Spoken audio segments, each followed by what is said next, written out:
Hey everyone, how's it going Tuesday evening?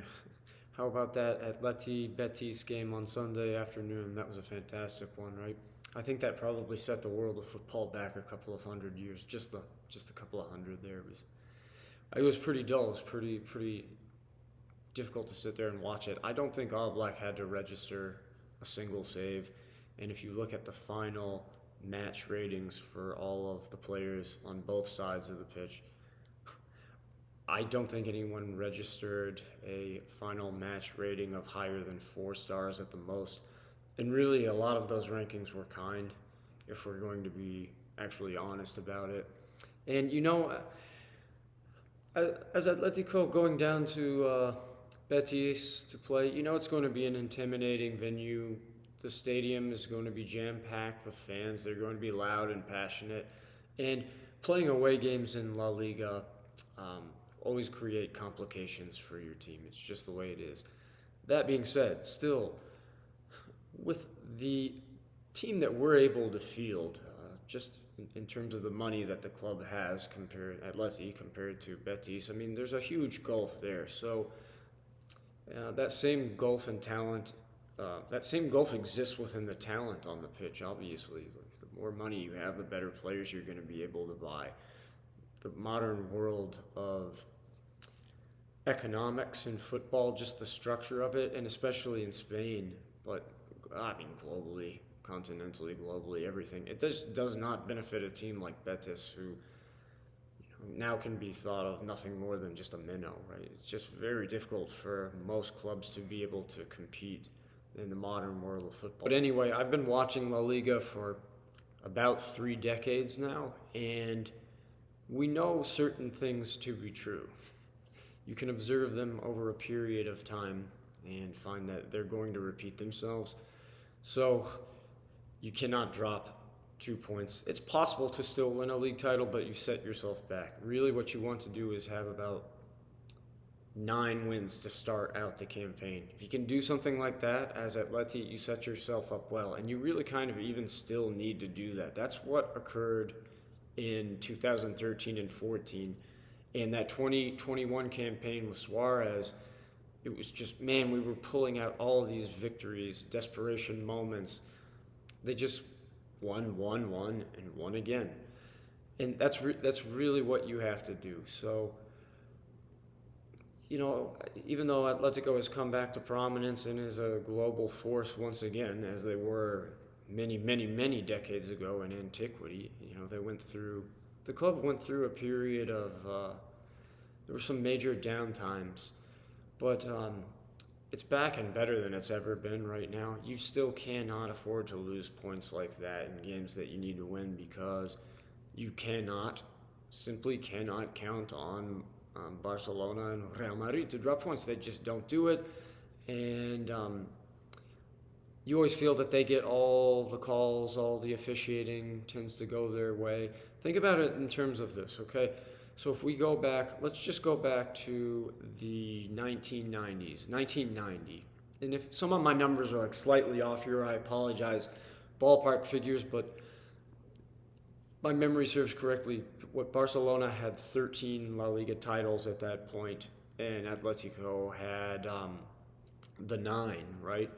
So look at how things have changed. It's like they really became a global economic football force in the 90s, and Atletico kind of dropped off at that time period and even were relegated, as we all remember, at the turn of the century. So it was tough sledding to get back, but pretty quickly I think the club managed to do so and rose to a level of prominence that I don't think we could have ever possibly imagined. Still, it's like if we go back when things really changed and football became just more about money than the actual sport itself. Like the economics of the sport just got crazy at that time period, and they've only continued to do so exponentially, astronomically. It's insane. But look, we've seen, so Atletico won the title in '96. Cholo as a player, final day of the season. It happened every time.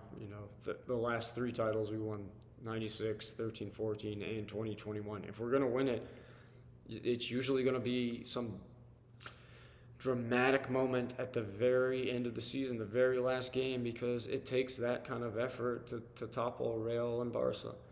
So, yeah, Atleti won it in 96. And then, the unthinkable happened. Deportivo La Coruña, when did they win it? 2000 or 2001?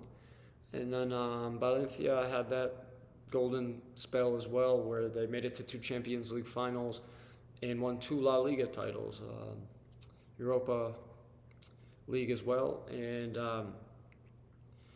it's been kind of rare. So if we go back and count the past 3 decades, I mean, that's it. You have Atletico in 96, Depor, and it was either 2000 or 2001. I can't remember at this moment in time. And then Valencia won in like 02 or 03 or 02 and 04. So that's not many. And then, just that time period, we've got Atleti, Depor, Valencia, and then Atleti again, 13, 14, and then in 2021. That's just 7 times, or it's just 6 times rather, in the course of about 30 years. They're over now. So it's hard to win a league title. But you could do the same kind of comparative analysis for the Premier League and find similar numbers, actually, in terms of teams that have a chance to win. More teams still have a chance to win there. So it's La Liga, it's really tough. The thing is that you always sort of get a little bit overly carried away and excited about a match day 1 victory when there was an incredible goal scored and the final score ends up being 3-1. But really, you're watching that match the whole time and you're saying to yourself, I see a lot of holes here. And let's be honest, that first goal, the Morata goal, was lucky. And the second goal, that Memphis goal, what a screamer, a goal of the year. He will never be able to do that again in his life. And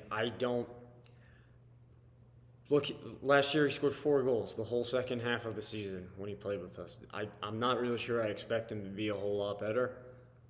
That was a wonderful goal. And then the third one, Llorente gets in on it. Correa, he's making one of his helter-skelter forays into the box. When he's got the ball at his feet dribbling, you just don't really know what to expect. It's either going to be something not beneficial for your team, where you're like, this guy must have 2 left feet. Or it's going to be something extraordinary, like Maradona-esque. That's just Correa. That's how he is. And, Llorente was just kind of following the passage of play, and it was some poor defending, I thought. And he got on one, a loose ball, buried it, 3-1. It really wasn't like we played a fantastic match or anything. And then match day 2, this past Sunday, the Betis game we're talking about, you see him go down there and it's like, what is this? Also, other things to consider, factors such as, and I talked about this in a few videos last week, just that extensive slate of travel, that insane schedule to get the cash, that tour over the summer. Mentally and physically, the toll that takes on a team, you could see that they just weren't.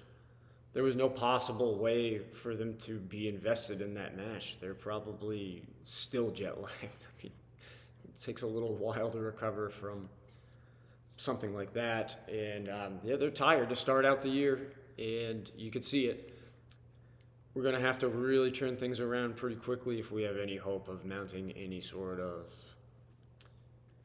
chase for the title. That's about it. I'll talk to you guys later.